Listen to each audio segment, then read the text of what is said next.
new leadership at the Republican National Committee fired dozens of staffers. The team is made up of Trump loyalists, including the former president's daughter-in-law, Lara Trump. Brakkton Booker and Sabrina Rodriguez join us now. Brakkton is a national correspondent for Politico, and Sabrina is national politics reporter for The Washington Post. Thanks so much for being here. I know I've seen you both recently out on the road, so good to be back here in D.C. to talk about all of our findings. I do want to start with RNC, though, because this is a fascinating dynamic where you have Trump leadership team handpicked is kind of reorganizing the structure at the RNC. And Sabrina, I'm curious what you think about what this reorganization will mean for Trump as he, as soon as tonight, could officially clinch the number of delegates needed to win the nomination. I mean, really seeing this happen is not a surprise to many of us. It's really a continuation of what we've seen of, Donald Trump really trying to take over the party infrastructure, to say, he's not just a presidential candidate, but he is the leader of the Republican Party. And that's where we see, him handpicking the leadership. I think what's going to be interesting in the months to come is what are those priorities for the RNC? Because the Republican National Committee is not supposed to just look at the president. It is also supposed to look at Senate candidates, House candidates, down ballot races. And we've seen, Trump focus very much on himself in the past. So how is it going to look when we're looking at these down ballot races? Yeah, and Brakkton, I'm curious your perspective too. I know you were just in Mar-a-Lago with me covering Trump's acceptance speech on Super Tuesday. Yes, look, I mean, like Sabrina said, I don't think many folks are surprised by this. But in talking to Republicans today, it really depends on how close they are to Trump's orbit to get a sense of like whether or not they feel like this is good or this is bad. Folks kind of within Trump's orbit, or folks who are very supportive of the former president, they love this idea. They say like, look, remake the RNC as the eventually nominee wants it. And look, this is what this party needs. It needs unification. It needs loyalty. So that can only be good things for the Republican Party. When you get a little further out of that orbit, when you get to, I wouldn't say never Trumpers, but say like folks who are on the fence about supporting Trump, they see this as a horrible thing because they repeat what Nikki Haley said towards the end of her campaign. They are worried that this is going to be a personal piggy bank for the former president, who's just going to pull for this and use it to pay for his legal fees.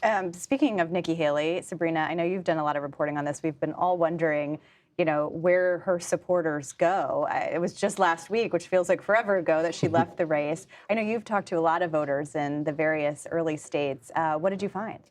Right now, I mean, we're seeing it's three buckets of voters. There's, the Nikki Haley supporters that say, okay, well, I'm a Republican through and through. I'll end up supporting Donald Trump.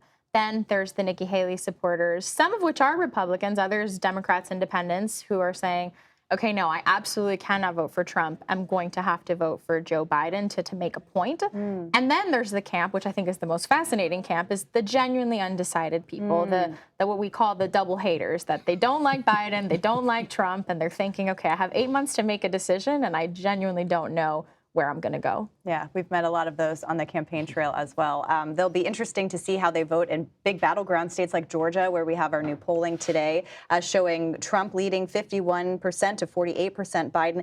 But what's interesting, Brakkton, to me was that you see this kind of driven by a preference for Trump's policies, particularly among Republicans. I mean, that seems to kind of jive with what we've been finding on the trail, too, where even, Republicans who may not like the former president's rhetoric do remember his policies fondly. Especially when you're talking about the economy. I think the former president was much better at selling his achievements, whether or not they were accurate or not. He was a great salesman about what he was doing and saying, like, it was because of me. It was because of my administration that you were feeling this boom in your pocket, right?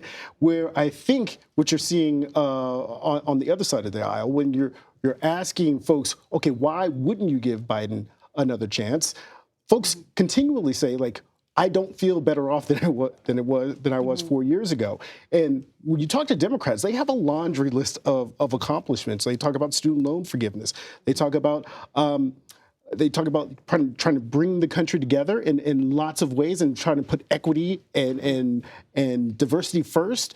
But it's the point that they cannot sell these ideas. They cannot sell these achievements, and what they're selling certainly is not being bought by the American public right now. Yeah, and so much of this is what you feel versus what you see on paper. Sabrina, I mean, this seems like a challenge for the Biden administration, the Biden reelect. And we kind of saw a preview of this today in the Her hearing where they were replaying Donald Trump, videos of Donald Trump over and over again. I mean, that seems kind of like a playbook that they're going to put in kind of in these battlegrounds.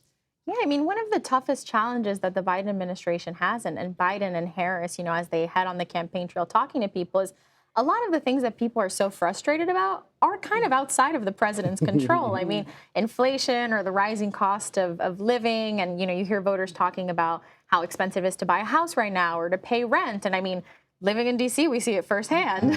So I think there's a big frustration among voters of feeling, okay, well, I'm paying more. So they've kind of have this amnesia from the Trump administration and this feeling of, well, things were better then and I was paying less. And I don't know if it was because of him, but I know I was paying less then. So, and that's a big challenge they have. So I think for them, it's really trying to make that contrast with Trump.